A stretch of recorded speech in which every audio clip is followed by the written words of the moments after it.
welcome to another edition of the Sports War. And we are back. We got the full crew in the house.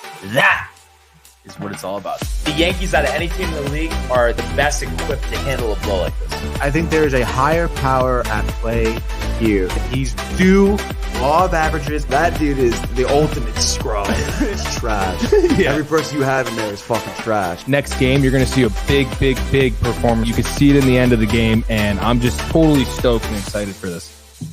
And we are back. Welcome to another edition of the Sports Port. And once again, it is the Tony and Barnes Show. How are you, my friends? I'm doing well, Brian. You know, it's a nice overcast Monday here. Honestly, kind of like it. And yeah, happy to be doing the show with you, Brian. You don't sound very enthusiastic today. Oh, no. You know what it was? It was like I you know how like there's like a little delay like with like what I hear and then what I see. Oh, okay. So like I was like unsure of myself like when I was doing the introduction. I just want to make sure the timing's right. Timing is everything, as you know. Oh yeah, dude. But we have so much to get into. And listen, I mean, what a weekend! What a great weekend, you know. And it didn't start out good for the Yankees or the Mets, but it did finish very, very well. And what a day of football yesterday. There's so many places we could go there. So let's just jump right into it. The world of the National Football League. 6 for 101, 2 touchdowns. To Evans, touchdown, Tampa Bay. How about that throw? Sam Darnold blasted. Oh my goodness, did he take a hit? In trouble, what? Brings him down. Loft one for Odell Beckham Jr. Got it down, touchdown. 2. Oh. All right.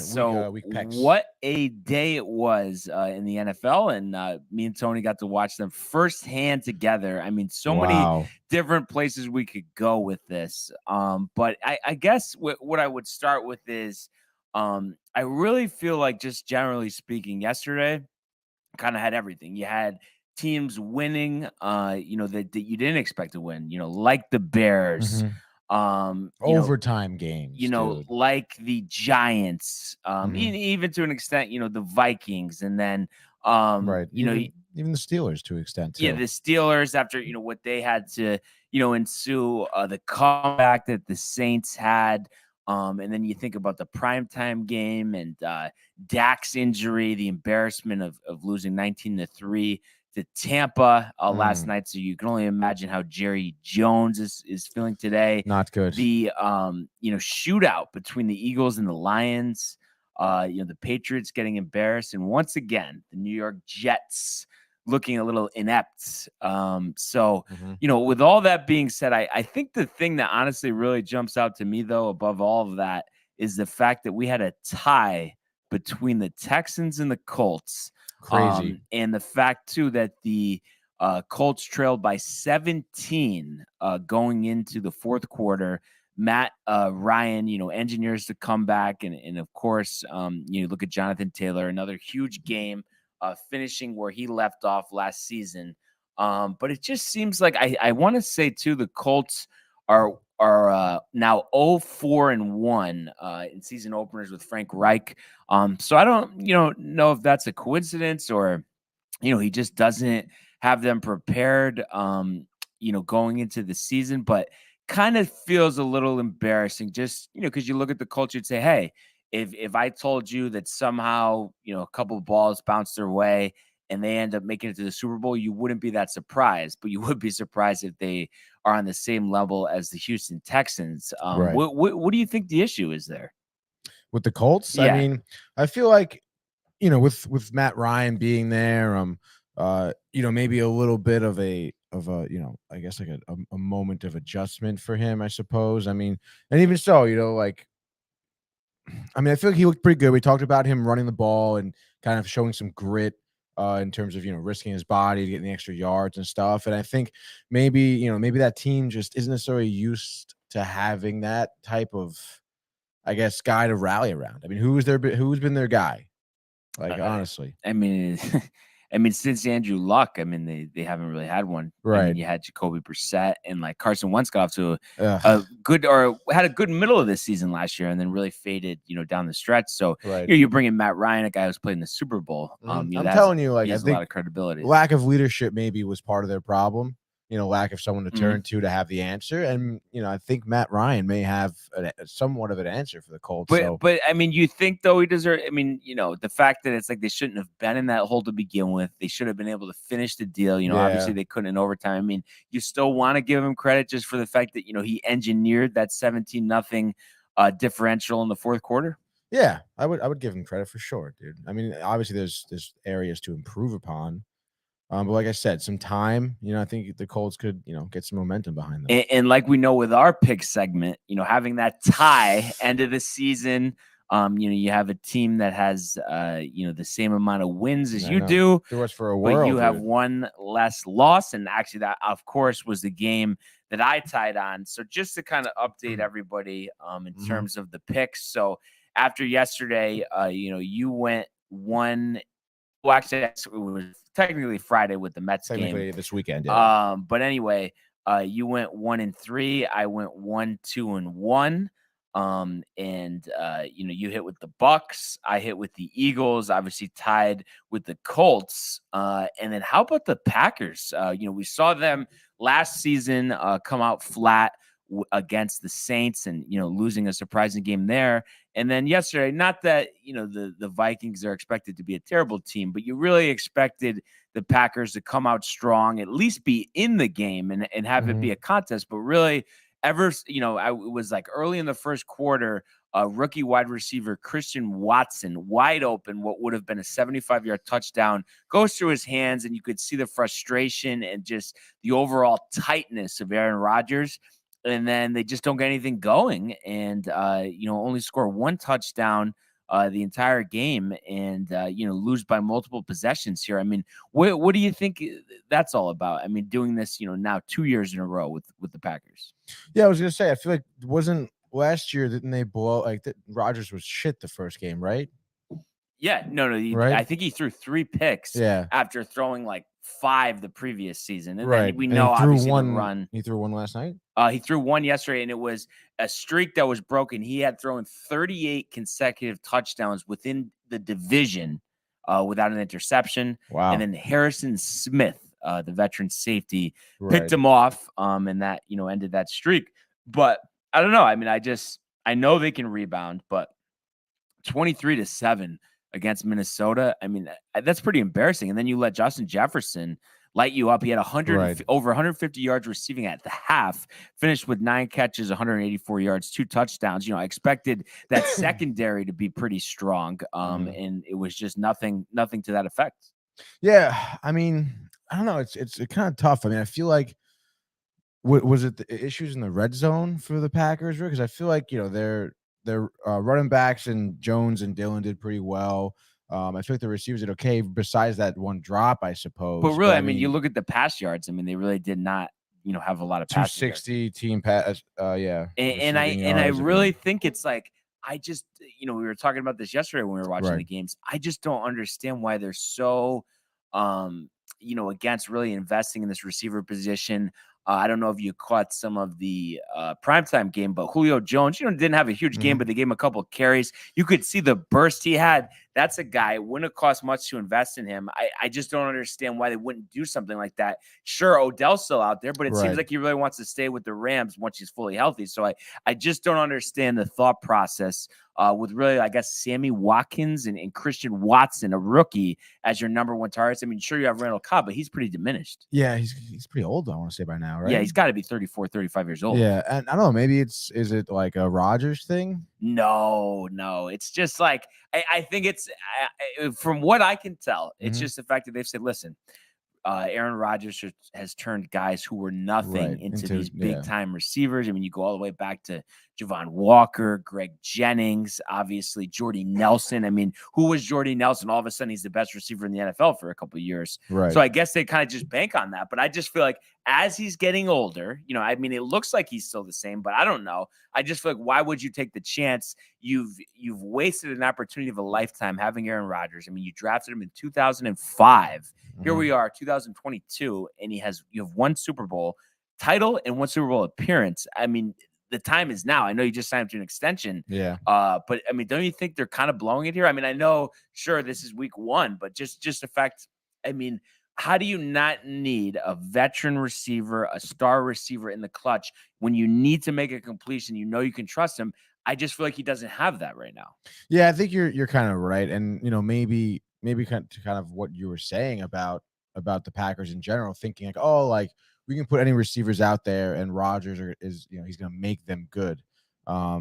You know, obviously that isn't the case, I suppose, right now. But I think week 1, I think maybe you are a little early to be like, oh, the Packers are blowing it. So I guess, you know, time will tell. But yeah, I'm sure getting a veteran receiver out there wouldn't hurt them. But you really think Odell, definitely Rams now? Oh, 100%. Because I know a couple days ago you were like, no, I mean, I think the Packers, but I'm saying after watching the broadcast, you know, and he was at the game, and there's just a lot of discussion about it. So he was at the Rams game. Yes, like celebrating the title. Yeah. So you'd think, you know, with that being said, you know, that would be the case. You know. And we have a couple comments, by the way, from Befer, called in early right away. He says we need a 5-hour show today between baseball, football, tennis, and Brady's retirement. I don't know if we have a full 5 for you before. Yeah.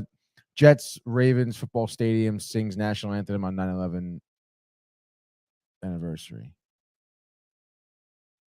Yeah. Am I reading that incorrectly? Right? New York Jets, Baltimore Ravens football stadium sings national anthem 9/11. Oh, because the whole That's stadium. What I remember we thought. Okay, the mic was out. Dude, the or mic whatever. definitely went out. By the way, I think. I mean, maybe they wanted everybody to join in. Yeah, maybe I haven't heard much about it afterwards, but that was a really nice moment, I suppose. And then UFC 279, which I forgot was over this weekend. The crowd loudly boos tribute to Queen Elizabeth II at T-Mobile Arena. Oh man, he loves bringing stuff up like that. Yeah, well, you know, I think I thought it was kind of weird that I feel like even at the football games yesterday too, they were like honoring the Queen, and it's just like it's a little much. Like, we're just going through the motion at this point. Yeah. Like, we have to. We have to. Doesn't matter what happens. We have to do it. But here we are before. He has to bring it up too, though. That's the thing. Anyway. Does that really annoy you, dude? No, I just think, you know, there's more. So that kind of annoys me. More pressing issues out there. But something else I just wanted to touch on. You know, we mentioned the New York Giants getting off the schneid. I think it was their first September or opening victory, I think, since 2016. You know, with a comeback victory over Tennessee, 21-20.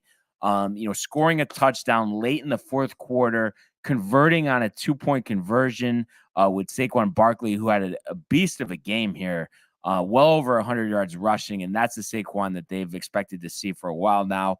And then the whole thing here, though, and we were talking about this before the game, it kind of reminded me of Daniel Jones's first start ever, you know, after he took over for Eli Manning a few years back. And, you know, he doesn't do anything all game. They take the lead late. The Bucs had like a 34-yard field goal. They missed it. I mean, this one was a little longer, 47. But, you know, and you look at it too. I mean, they were shut out at the half, 13-0. I know they had a good third and fourth quarter. But I think we can't get ahead of ourselves here. They were pretty fortunate that Randy Bullock, you know, a seasoned vet at the kicker position, misses that field goal. I mean, I think that's just, you know, that's not going to happen all the time. I mean, I do think, though, you know, I'm sure Dable has a positive effect. You saw him riled up with everybody after the game. You saw him getting on Jones early, which is what you need because, I mean, this is do or die for Daniel Jones this year. So they don't have time to nurture him. You know, they got to be full steam ahead. And then, you know, I mentioned Barkley, 18 carries, 164 yards, and obviously 68 of that coming on, you know, one run with the touchdown. He also added 6 receptions. I mean, if they keep him healthy, I think that'll be big. And you look at it, and it's a positive sign, but I think you have to be very careful.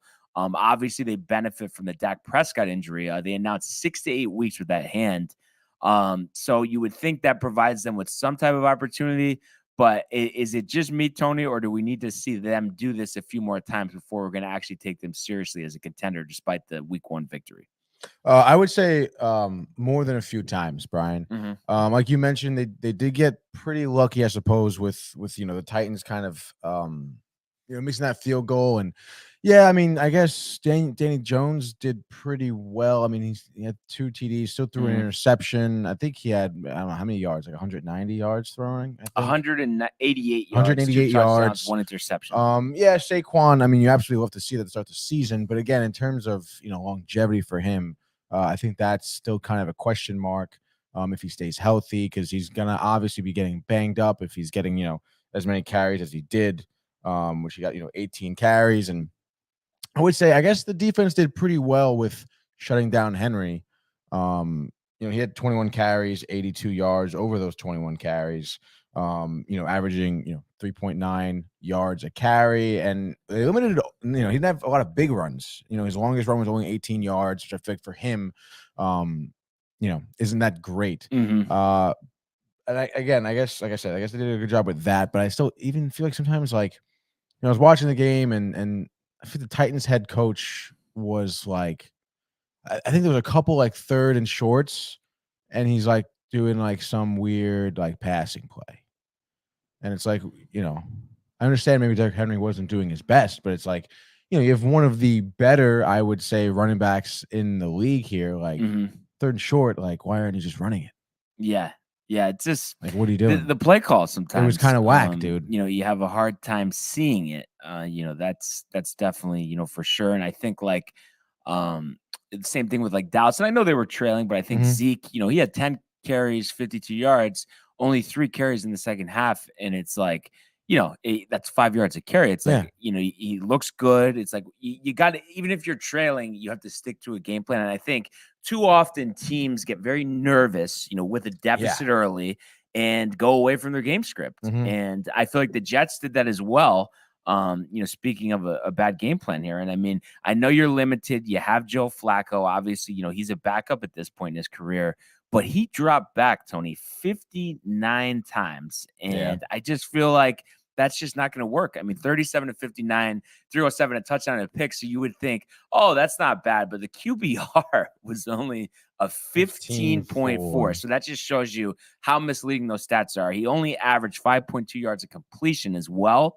So I don't know. I mean, it's hard to really take away any positives from this game. I mean, you scored a touchdown with like 2 minutes left, to avoid only scoring 3 points. I mean, sure, Michael Carter looked great, 10 carries, 60 yards, and also added 7 receptions out of the backfield. But other than, Garrett Wilson having some bursts, he had a 19-yard catch, 4 catches for 52 yards. And then on defense, first round pick Jermaine Johnson had a half of a sack, as well as Quincy Williams with a sack. He had an interception late in the game by DJ Reed as well. So I thought the defense was competitive. It was a 10-3 game at the half. They let up a little bit in the third and the fourth quarter. And I don't think there's, too much concern about the defense. I think they'll be okay there. But it's just offensive line. They announced Dwayne Brown, who they had brought in to replace Kai Becton, might not even play this season. So they give him guaranteed money, all of this, former All-Pro. So they get, when you're filling in guys' offensive line, you're dealing with a backup quarterback. It's going to be hard to win. And you look at next week, and I know they're playing a backup quarterback in Jacoby Brissett. But the Browns look pretty good in their defeat of Baker Mayfield. Their rookie kicker, I think he hit a 59-yarder York, which was very surprising. Kareem Hunt had 2 touchdowns, Chubb over 100 yards. So going to be tough sledding. And it's just, is it too early to say? And I know we have to see Zach get in there, but this is just going to be yet another long season for the Jets and another season full of games that are tough for the average fan to watch. Yeah, I don't know. It's not looking that great, dude. Again, I feel like the play calling. Does Saleh make all the play calls? No. They actually have Mike LaFleur, who's the brother of Packers coach Matt LaFleur. He's the offensive coordinator. I don't know, dude. I feel again like you talk about Joe, and I suppose again the 307 yards, I suppose, but yeah, the QB rating, like you mentioned, those stats are a little like skewed, I suppose. But in terms of real production, I mean, he only had one TD, one interception, and he dropped back that many times, like you were saying, Brian. Like, Mhm. but then you look at their rushing yards. I mean, Carter had 10 carries for 60 yards. Like, go to the ground more. Go You to the only ground lost by way 13 more. points. Yeah. What, 15 points. Mhm. So, maybe you would have had a better shot because Yeah. obviously, the drives were stalling with Flacco. Right. And like we said yesterday, I really think like next week they should give a hard look at starting Mike White, but I Yeah. know that they won't. I'm pretty positive that they won't. What do you think about that? I don't know. I think they will, dude. Why not? No, I mean, Right? they need to. Yeah. Yeah. No, yeah. I would honestly love to see. I think they would, and hopefully, again, like mixing up your plays, like and watching Flacco drop back so many times. I mean, he had so many like stupid passes, like plays that he was just like getting pressure, and he's not really very mobile. Yeah. So it's like what like it's So hopefully they'll do that. We'll see. And Mhm. then just a pair of games that were close down to the wire here. The Saints 27-26 over the Falcons. Jameis Winston engineering 2 fourth-quarter drives. They outscored the Falcons 17-3 in the fourth quarter. 269 yards passing, 2 touchdowns, both to Mike Thomas. So nice to see him back in action. And then new addition, Jarvis Landry, 7 receptions, 114 yards, including a sideline catch that helped set up a game-winning field goal from Will Lutz. And I know it is the Falcons, but I do feel like, with Kamara, they still have Mark Ingram at running back as well. You think about Landry. Obviously, we know what Michael Thomas is, even though he missed a couple of years. And, Winston coming off the ACL. I mean, do you think with a good defense, the Saints have a chance to compete this year? Yeah, I guess so. I don't know. I don't think they're gonna be that competitive, honestly. 500? Yeah, at best. I just always have, I know he was an infamous member of the 30-30 club with all the interceptions, but we've seen him tone those back in the action he's had since then. So I kind of think they could win 10 games. I guess 10 would be the right number. Just because they're fundamentally sound on the other areas of the field. And if Winston does what he does yesterday, not lose him the game, he does have weapons to work with. It could go a long way. But we'll see. And then we saw the Steelers 23-20 over the Bengals. How crazy. They blocked the extra point at the end of regulation to force overtime. Evan McPherson, who's so money all the time, made a 58 or 59 yarder earlier in the game.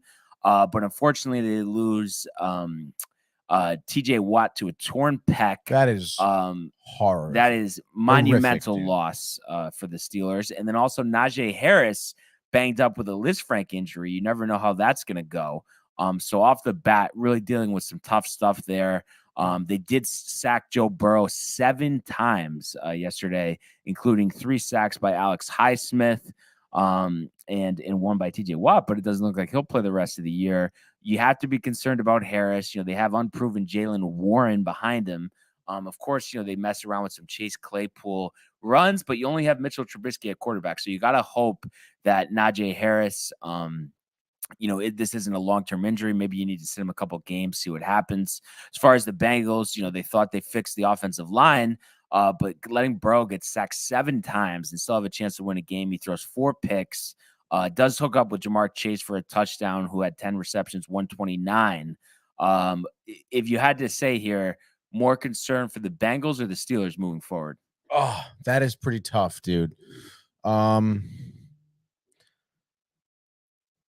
want to say the Steelers. Just because Watt, it's everything. Just because I think Watt, I'm pretty sure he led the league in sacks last year. Defensive player of the year as well. Yeah, dude. And when you think about it, I mean, they forced Burrow to throw 4 interceptions. You mentioned the sacks. There was a strip sack involved as well. And I think there was at least 1 pick six. There might have been 2 pick sixes off of Burrows. And when you think about it, I mean, a lot of the Steelers' offense is generated off of their defense, and without Watt being that presence, I mean, he was blocking passes. He was jumping up, swatting them down. He was tackling. He was just all over the field yesterday. So, I feel like, we've seen Burrow have some success last season, even with the lack of the offensive line. So, I think the Steelers may be in a little bit more trouble here. Yeah, so we'll see. Maybe they make a move to make up for that loss. Nobody will fill the shoes, but you have to try something at least. And then last thing I wanted to touch upon, and it's something we were talking about yesterday when we were watching the games. The 49ers, fall apart at the end here against the Bears, outscored 12-0 in the fourth quarter. Justin Fields with a pair of touchdown passes, one to Pettis, one to Igneous St. Brown, in the Bears at home upset the Niners 19-10. Trey Lance only 13-28 passing for $164 and a pick, 54 yards on the ground. Only completed 2 passes for 14 yards to Deebo Samuel, who also had 8 carries out of the backfield. But really, I think this shows, against a weak Bears team, you lose this game. And I think it shows the concerns that they have about Trey Lance. And I think it shows why they didn't trade away Jimmy Garoppolo. But you would think, with Dak Prescott out 6 to 8 weeks, do the Cowboys consider trying to get try to get Garoppolo? I know the Niners really want to stick with Lance, and you have to see what he has. So, obviously you trade Garoppolo, you take away that discussion. Right. And, you look at the Cowboys, they're pretty desperate. Right now they're looking at 2 months of Cooper Rush starting at quarterback. That's pretty terrible. Right. Maybe they explore a trade for Mike White or something. I don't know. But what do you think the Niners are going to do here going forward?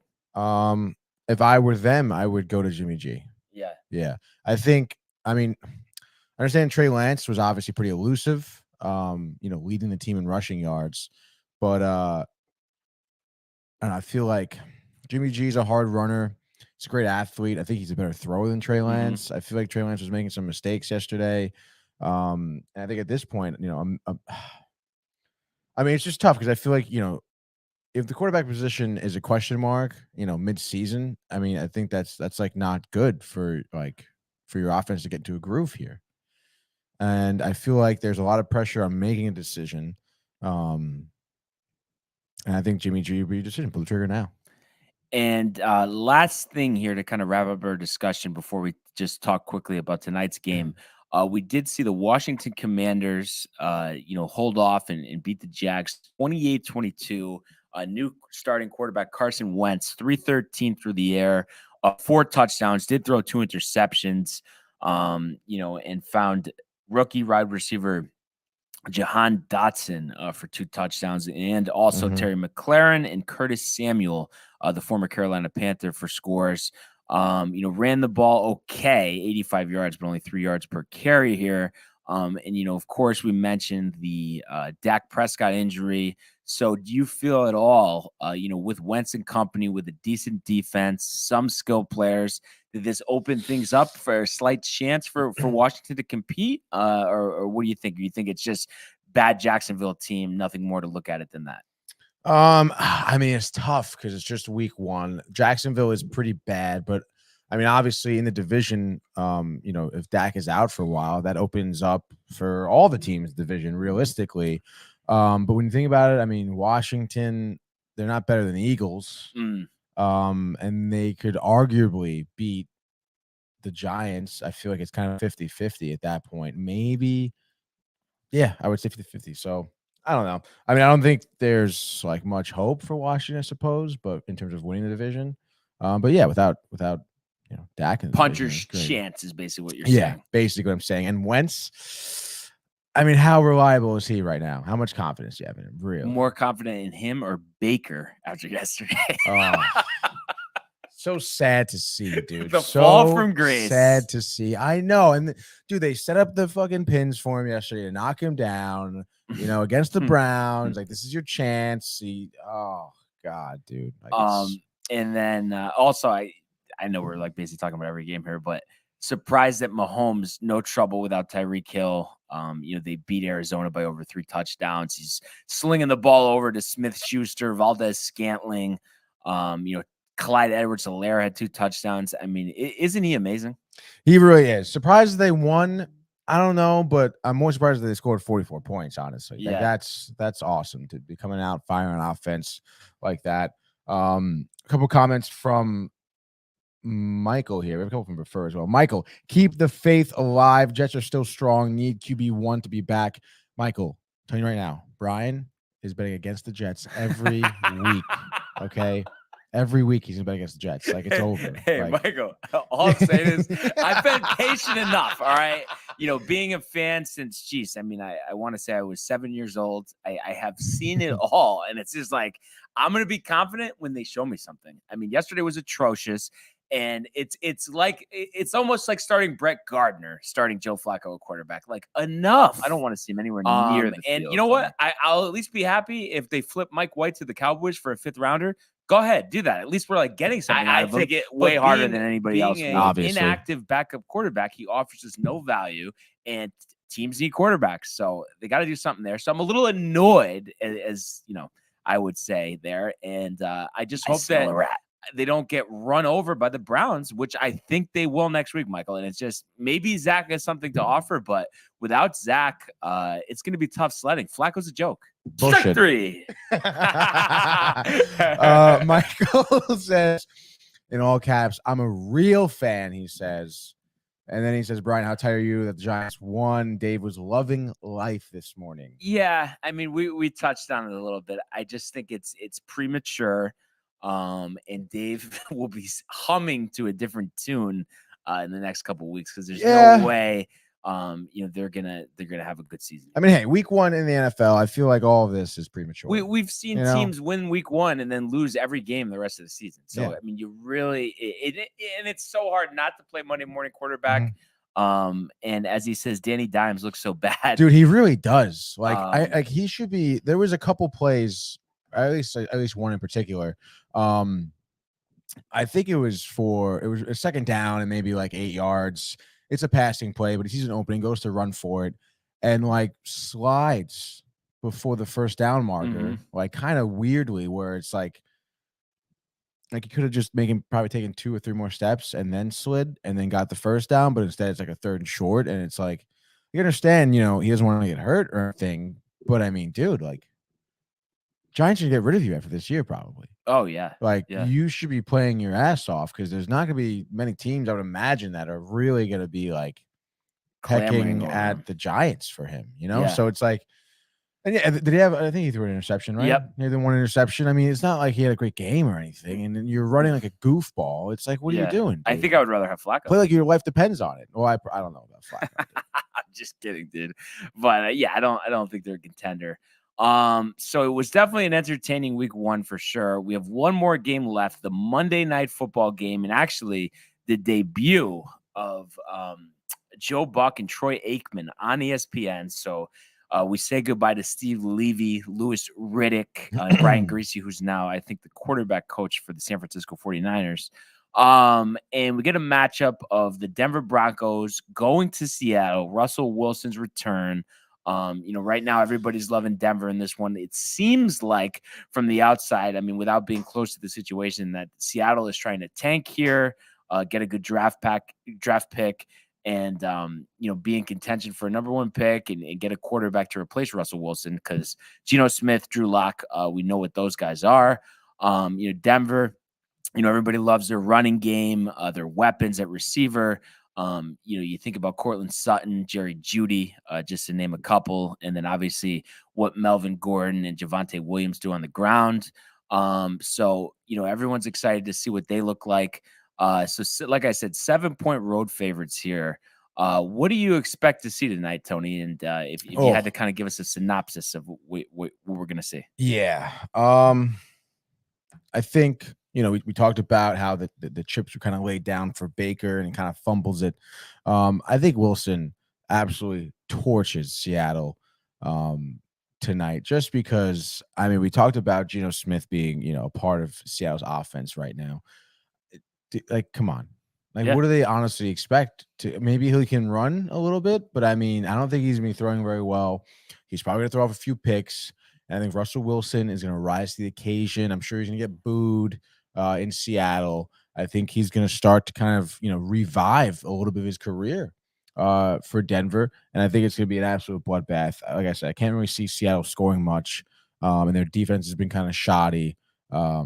I think Pete Carroll, honestly, has been kind of shoddy as well. Like you mentioned, maybe they're trying to tank, get a good draft pick, whatever.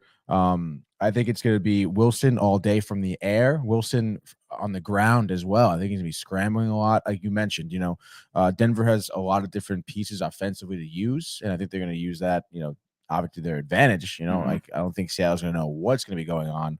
And I would say Denver strolls through this one 34-10. Wow. So I look at this and I do think it's going to be something to that effect. But maybe a little lower scoring. But I do expect, them to get the ground game going early and try to take the pressure off Russ. So I wouldn't be surprised if, Williams and Gordon combined for 150 yards on the ground. Wilson, maybe 260 yards, 3 touchdowns. And I want to say 24-3 Denver on the road. Wow. Over Seattle. And like we said, it's just a shell of themselves, a team that prior to last season had made the playoffs, I think 9 consecutive seasons. So it's just really, really a fall from grace, and it'll be interesting to see how they rebuild that franchise moving forward. But definitely excited to see the new Monday night team and get back to Monday Night Football here. So we'll talk about that one tomorrow. But we want to talk about some baseball over the weekend. So let's go to the world of Major League Baseball. 2-2, he got him swinging. A back-to-back strikeouts for Robbie Ray. There's damage right there. Shohei, way, Sayonara. Where did that land? Stuck to Chapman, who leaps up and grabs it. Story spins and fires. Out at first. There it goes. See ya. Home run, Aaron Judge. All right. So didn't get the sweep, but we'll take 2 out of 3 from the Rays, and especially in dominating fashion yesterday and Saturday, outscoring them 20-7. So back-to-back games scoring 10 runs where, we've seen them go stretches, 4 or 5 games, only scoring 4 or 5 runs. So that was really refreshing. But nevertheless, it definitely was just tough to take on Friday. That was a game you expected them to come out, they honored Derek Jeter, and just from the get, things, just weren't right. As they allow a double from Arozarena in the first, scoring Wander. Then in the 4th inning, Montas once again runs into trouble. A Wander Franco double, scoring 2, and then a Arozarena double, scoring another one to make it 4-0 Rays for Yankees being shut out. And then, they get an RBI single from Judge in the 7th to make it 4-1. Kyle Higashioka, hitting a home run in the bottom of the 9th to make it 4-2, but there was no rally from that point on, as Aaron Judge was walked and Gleyber Torres came up but struck out. So the Yankees lost 4-2. So another disappointing defeat, after that went to Minnesota on Thursday, but they did move on to Saturday, and boy, they got a good effort on Saturday, and really just something that we haven't seen them do. I mean, all season. Corey Kluber was on the hill, and he got absolutely, demolished. Doesn't even make it through the first. 6 earned runs, and the Yankees, hit 7 consecutive singles. And end up scoring 10 total for the game. Production up and down the lineup. Judge 3 for 4 with an RBI. Stanton 2 for 5 with an RBI. Torres 2 for 5. I mean, literally, up and down this lineup. I mean, you had 1, 2, 3, 4, 5, 6, 7 guys, Tony, with 2 hits or more, including 15 total for the game. Jameson Taillon did give up a home run late, so his line didn't look as good as he pitched. But, I mean, it was 7 1/3, 3 earned, 8 strikeouts, 1 walk, picking up his 13th victory of the season. So this was much needed after the disappointment of Friday. And you just love to see the offense flowing like that, and the bullpen finished the deal the rest of the way between Trevino and Loaizaga.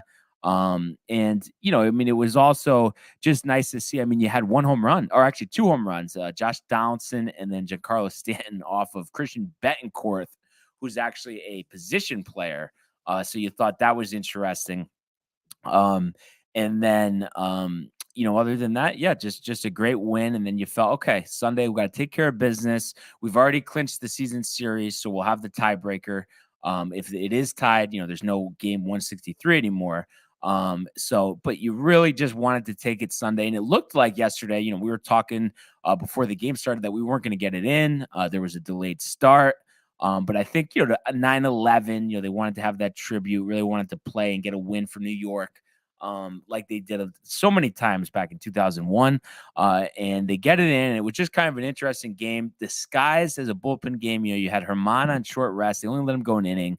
And then they went to Licky, Weiser, Peralta, Trevino, Marinaccio, Schmidt, and Holmes. And the combination of them, 9 innings, 10 hits, 4 runs, 3 walks, and 9 strikeouts. And you scored 10 runs again. So you win 10-4.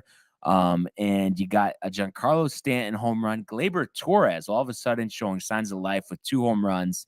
Oswaldo Cabrera with the first home run of his career. You had another outfield assist from him. I mean, he is just so impressive.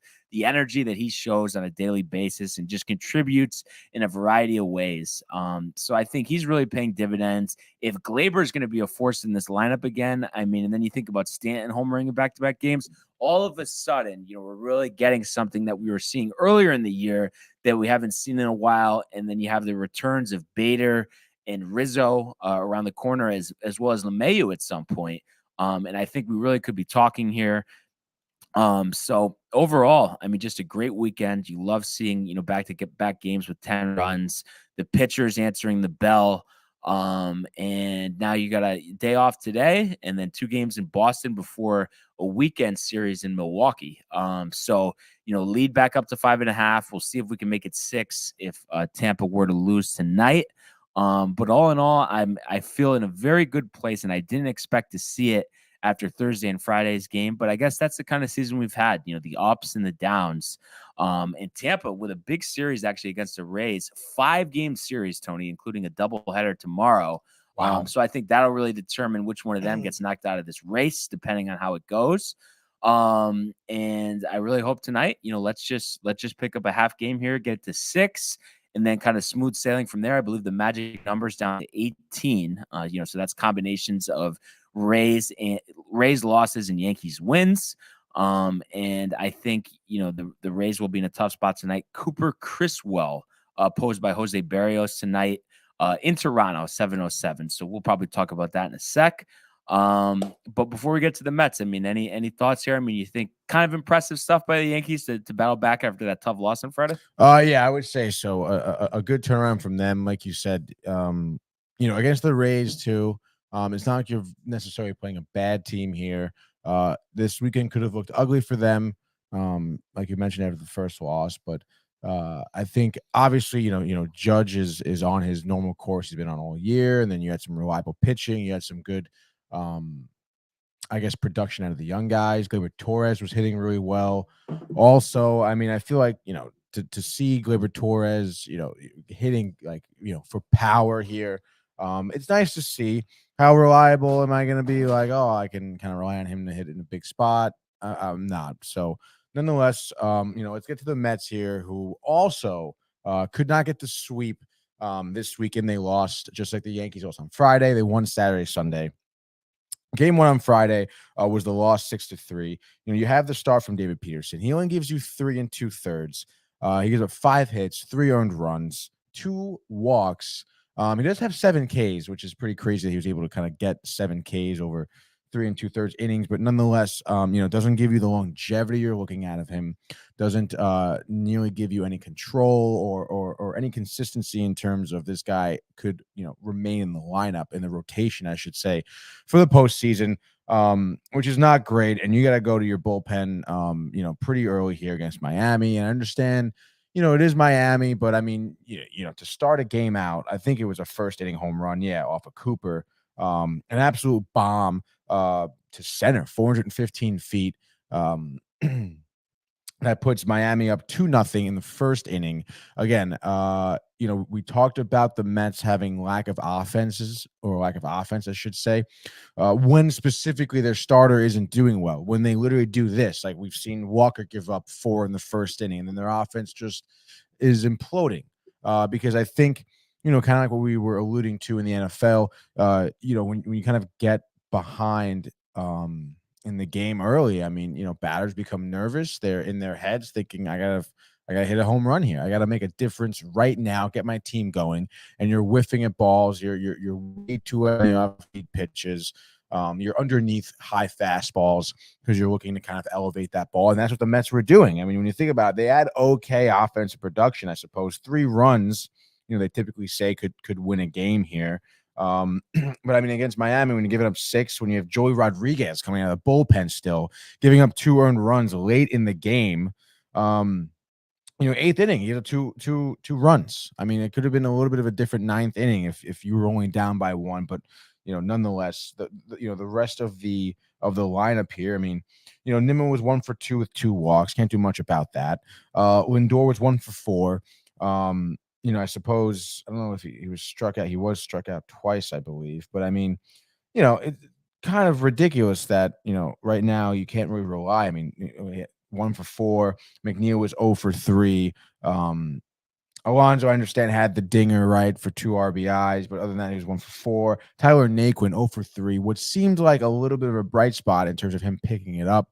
I would say later last week. I mean, he's right back to his old, 0 for 3 self. Kana was 1 for 4. Vogelbach 0 for 2, and Ruff 0 for 2 at the DH spot. Ruff came in the pinch hit for him, and it's like, what's the point at that point? Escobar 1 for 4. Tomas Nido, 2 for 4. He brought in a run. He came in, but obviously getting him on base was nice. But I mean, not nearly the offensive production or the result in terms of pitching that you would kind of want. I would say, although the bullpen they used, I mean, I think I know they used Jolie, Tommy Hunter, Givens, and then Diaz, I suppose, after Rodriguez came in to help him out here.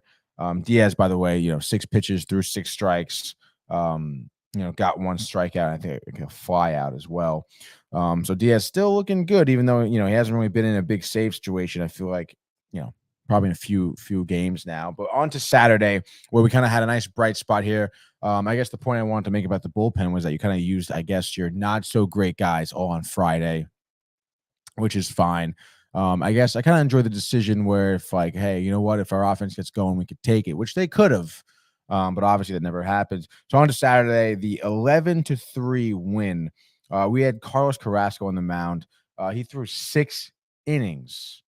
1 earned run, 6 Ks, only 4 hits, no walks, right? So I don't think I've said that, I guess about Carrasco in a while. I understand he came off the injury. I forget what the injury was. Was it oblique? I think it might have been oblique or back. But his last start, he got absolutely shellacked. I think in the first 2, I think he lasted 2 innings. So here we go again. That was the type of game where Carrasco comes out there, gets shellacked to begin with, and there's no offense because they're just trying to pick up Carrasco's slack. Carrasco comes out there hot, like I mentioned, the 6 innings, 6 Ks. Obviously, is now kind of over that injury and is back at 100%. And then he only gets a 1 earned run. You have a decent bullpen behind you. Trevor Williams comes in for an inning, gets 2 Ks, does give up that 1 run, but I feel like for Trevor Williams, that's pretty decent. And then Bryce Montes de Osa, I believe, is how it's pronounced. This was the guy who kind of came in last week, didn't do too well. It seems like he settled down a little bit. I think he has a lot of potential. He's young. He's 26 years old. He's like 6'7", 275. He's a big body. I think he can get behind the ball really nice. If he keeps his location in check, I think he could be a really good asset out of the bullpen, to be honest. But yeah, so, and then obviously pitching does well. So as Mets typically do, offense was firing. Pretty much talk about sharing the wealth.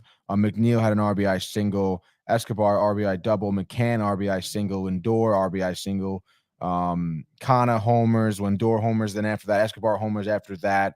McNeil another sac fly RBI. This is the type of offense they should be having almost every night.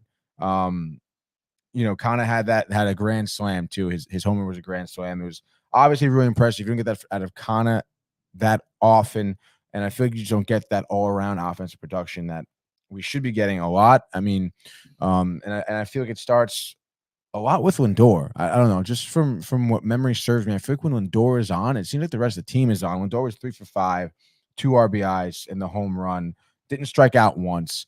Lindor was on top of it, dude. It was great to see. And then Vogelbach did well at the DH spot. He was 2 for 5. His base running still pisses me off, but nonetheless, he does have that good eye at the plate. Escobar, the 3 for 5. I mean, look at that. The bottom of the lineup here. It was hard to get through for Miami. Kana had the slam, and then there's Vogelbach, like I said, 2 for 5. Escobar, 3 for 5. McCann, 2 for 5.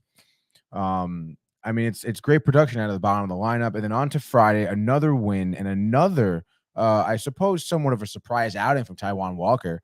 You talked about him. I talked about him, kind of getting shellacked his last few outings, specifically early on in the game, which, gives the Mets that kind of uneasy feeling.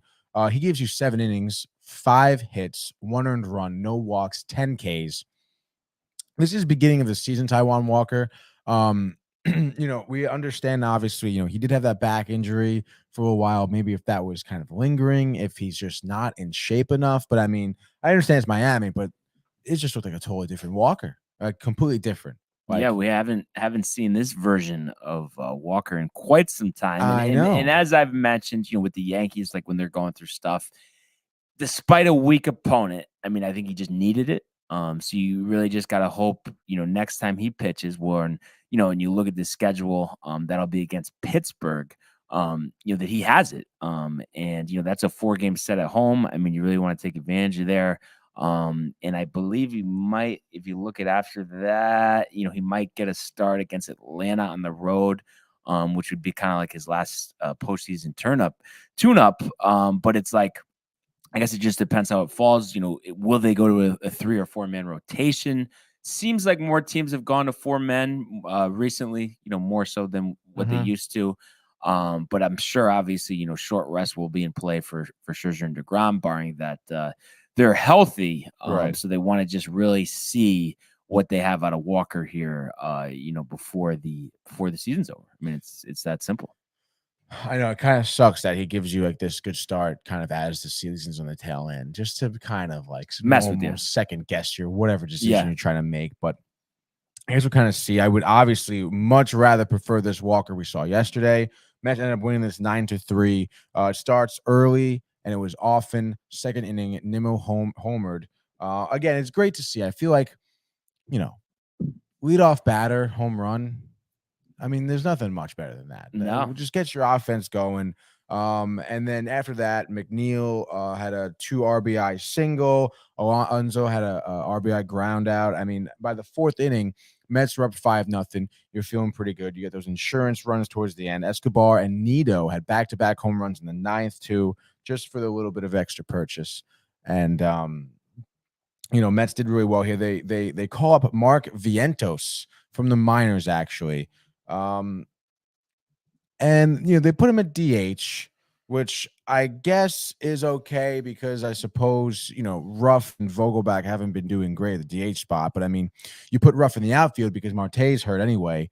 And Ruff goes 0 for 4. I honestly would. I don't know. I mean, why don't you just play Vientos in the field then? Put him in the outfield. Management decisions, Tony. It seems like they're a theme of no matter what we're talking about here. I understand, young guy. By the way, I mean, Mark Vientos went 0 for 5 last night at the DH spot. But now, correct me if I'm wrong, but I feel like bringing up like a young player and just sticking him at a DH spot, I feel like young players typically don't do really that well consistently at bats, like when they first come up. There's a certain learning curve for them. They're, getting used to seeing the uptick in speed and how, breaking balls break much more. I feel like to get Vientos any confidence, stick him out in the field, make him have a couple plays. Right. Right. And then get him like he's nice and easy. He's used to it. He's moving around. Then he'll be a little bit more calm at the plate and he won't go 0 for 5. I understand he plays third base, but Darren Ruff sucks. It's not like he has a phenomenal arm. Just throw Vientos out there. See if he can become maybe a little bit of a utility player. Then you have a third baseman and an outfielder. Like, why not? He's a young guy. Like, what is the harm in that? Yeah. Yeah. So I thought that was kind of stupid, just for that terms of decision. But I mean, hey, we still won. We scored a lot of runs. Took 2 out of 3 from Miami. We're on to Chicago now. So yeah, I'm pretty stoked about the Mets weekend. Yeah, absolutely. And, it's kind of a easy peasy, as they would say, series with Cubs here. Yeah. Speaking of easy peasy, we're now a game and a half lead over the Braves. Yeah, after that big comeback win for the Mariners, a walk-off home run from Eugenio Suarez last night, giving Seattle the 7-6 victory. So it's on to the Cubs for the Mets. Sketchy forecast for tonight, bad forecast for tomorrow. Interested to see. Maybe they'll be able to sneak it in. I know the rain might be later. If they do get it in, Chris Bassett will be on the mound versus Assad for Chicago here. The young dude? Yes. So 7-10 here. So if we do get a game here, Tony, what are you anticipating? If we can. Yes. I think Bassett throws another gem against the Cubs too. I think he goes 7. I'll give him like 8 Ks, 2 earned runs, 1 walk off of 3 hits. And then in terms of offense, I would really like to see Lindor string along a couple games here of offense. I want to see another, let's go 2 for 4 tonight with an RBI single, with 2 RBI singles. How about that? Just nice and easy. Just 2 RBI singles. Good contact at the plate. Some good, maybe some battle at bats and stuff like that. And because of that, the momentum just kind of trickles down here. McNeil and Nimmo would nice to see them keep it up too. And I'm anticipating an Alonso dinger. I know he had one on Friday, I think. So I feel like, Friday, Monday, time for another dinger. Mets don't even need to use Diaz. Okay. Go to Bryce over there. Get him some more looks on the mound. Maybe, Givens as well, probably. Shut out the game.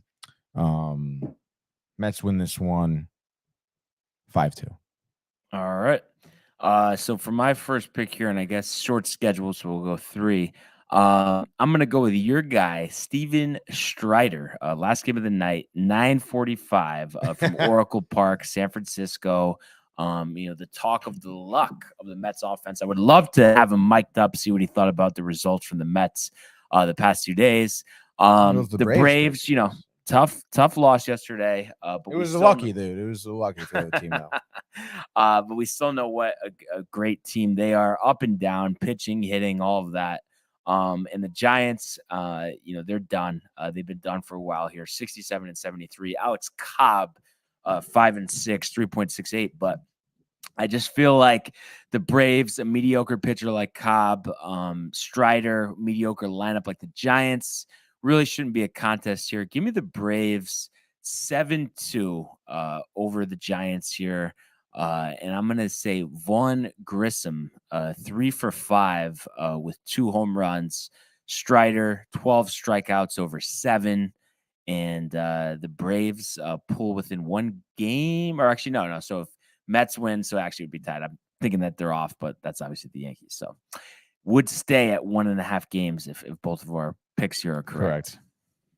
All right. I think my next pick here, it's kind of tough with the abbreviated set list here. I guess, dude. I guess give me LA tonight. Give me the Angels tonight. Oh. Yeah. Reed Detmer's on the mound. We've talked about Reed Detmer's quite a few times. He's got a decent, I suppose, stat line here. He's 5-5 in the season. Obviously, record doesn't really show how good he can be. 3.67 ERA. I feel like he kind of struggled a little bit mid-season. But somewhat, I guess, kind of been a little inconsistent. But I mean, his last few starts against Seattle, he threw 7 innings, 1 earned run. Minnesota was 5 innings, 2 earned runs. Toronto, he threw 5 1/3, no earned runs, 4 hits. So, he can do well against, better lineups. And I feel like Cleveland, Connor Pilkington on the mound for them, a 3.99 ERA. I think he's a bullpen guy, I believe. But I just feel like with the Angels, I think kind of squeeze out some type of offense here. I think they can score 5 runs, and I don't think Cleveland's going to score 5 runs on them. I know they just swept Minnesota, but I think Cleveland, law of averages, due for a loss here. Give me LA. They're going to win 4-1. Ballsy pick.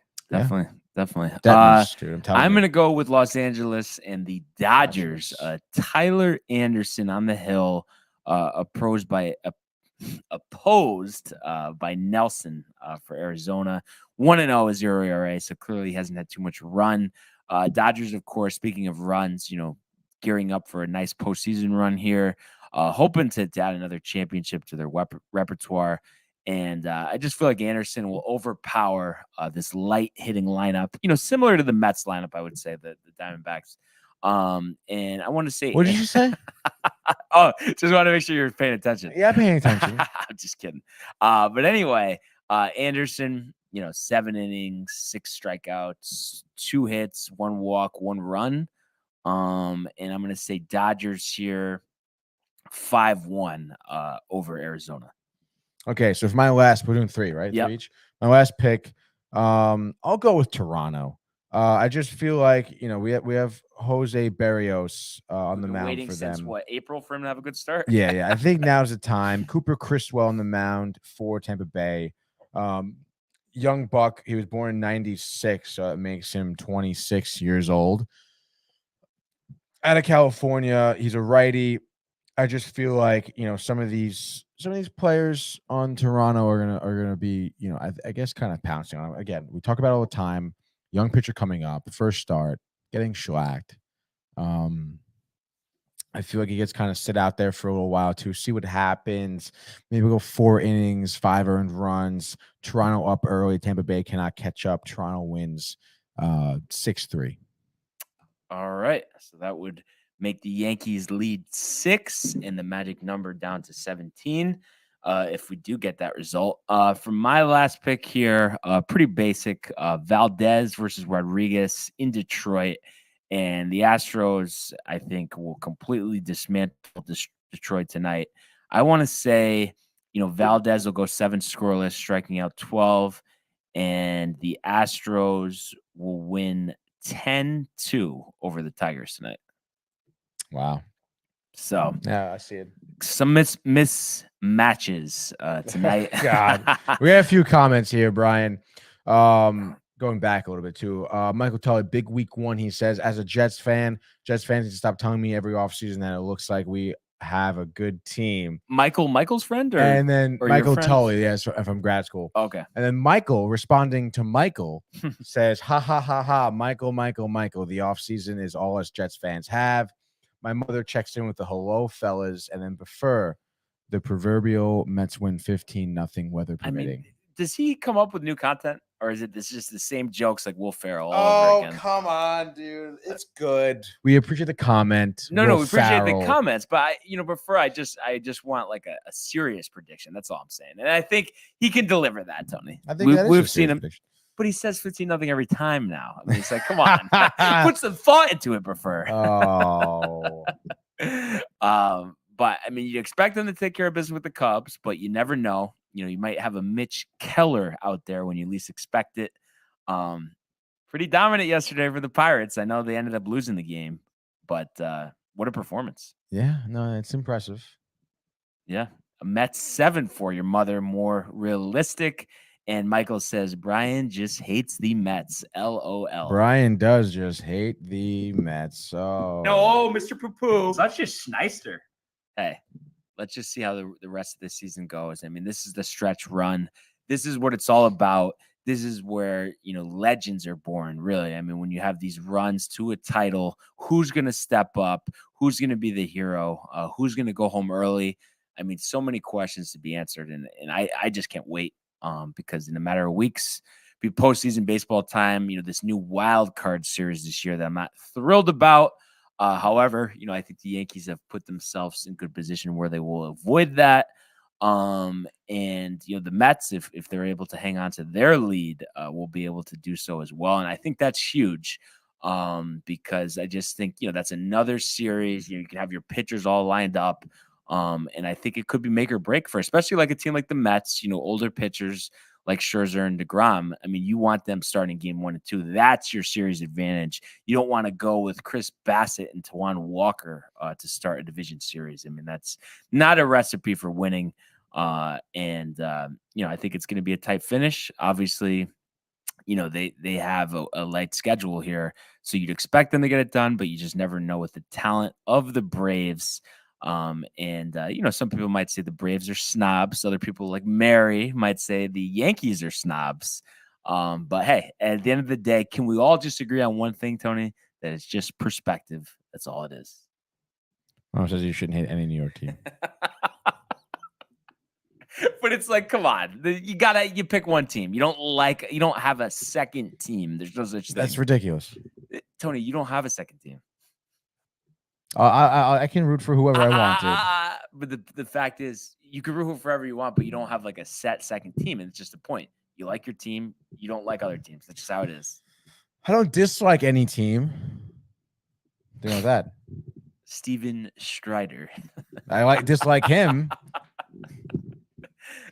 Oh, it annoys me how good the Braves are, but hey, you know what? We have a game and a half on them. I'm not worried at all. I have to say, I feel like my annoyance with the Mets kind of, tempers down when the Yankees are doing what they're supposed to do. Oh, obviously. It just I can't have one in conjunction with the other. That's right. No, yeah. It's the Yankees are doing bad, so I'm gonna rag on the Mets because I feel bad about myself. Really. If the Mets suck, I root for the Yankees, Brian. But listen, I mean, that's great that you're able to do that, but I just don't have that in me. And I know to an extent you don't either, Tony, just from the fact that it's like, okay, let's just say hypothetically, the Mets, let's say, lose in the AL or NLCS, Yankees make it to the World Series. Even though you might say, okay, I'm rooting for the Yankees over the Dodgers or over the Braves, but inside, let's say the Yankees win, you're not going to actually be excited. And I just think that's right. the point I'm trying to make. Well, it depends. Are you in the room? No, you know what I mean. No, yeah, I see what you're saying. I would probably root against the Yankees, honestly. But I would rather root for the Braves or the Dodgers rather than. Yeah, so I think you know what I'm saying is the gist of it. And I love my Mets. They also have a much better stadium. Oh my God, I feel like we could do the stadium and announcers debate till the cows come home. I mean, there is no debate. It's Citi Field. Citi Field is trash. Oh my God. It's Ron Darling. It's Keith Hernandez. Keith. No, I love how Keith is like, he's taking himself out of Phillies games, but I just love seeing his face when they lost to the Pirates that game. Oh. You have to admit, that is like, talk about snobbish. I know. Like, but that's why he's so great, dude. Nobody said he was great. Everyone says that. What do you mean? I just think that he's got his jersey retired. It's tough to call it a great it's a Hall stadium of Famer. if there's 10,000 empty seats, half the time. So actually, yeah, you can. If the Mets suck, I root for the Yankees to lose, Brian. Best moment, Astros stun Yankees with 6-run ninth inning to walk it off. Thanks, Jose Altuve. Listen, I mean, I think Befur is highlighting my point about him being very diehard, loyal Mets fan. He just hopes for tragedy on the other side. That's just how it is for some people. And yeah, but the Yankees deserve that though, because their fans are the worst. That's just not. They're horrible fans. True. Yeah, it is. No, you're getting dealt what you're dealing out, dude. That's all you. No, Michael, yes. No. All I can say is Yankees, Jets wing it all, plus Knicks after they paid a visit to the New York Fire Department. The optimism, why we love the one, the only Michael Theophil. But Tony, as we come to a close, anything you'd like to say on the way out here? No,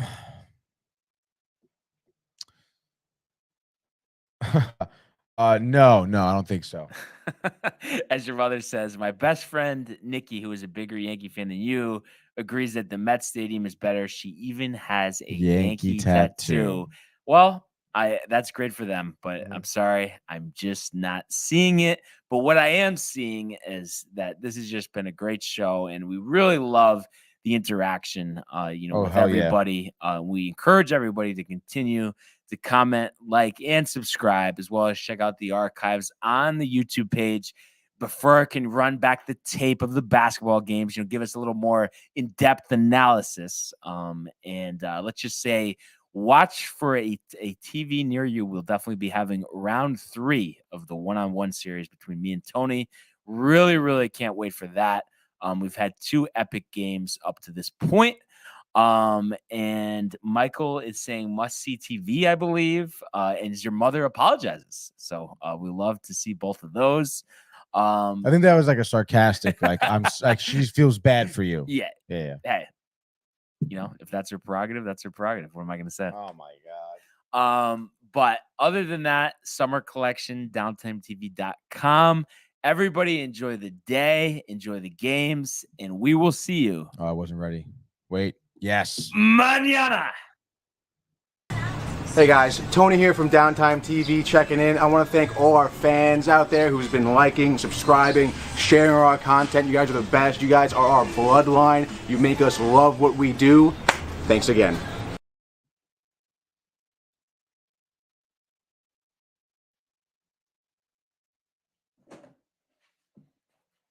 Okay, he's not here.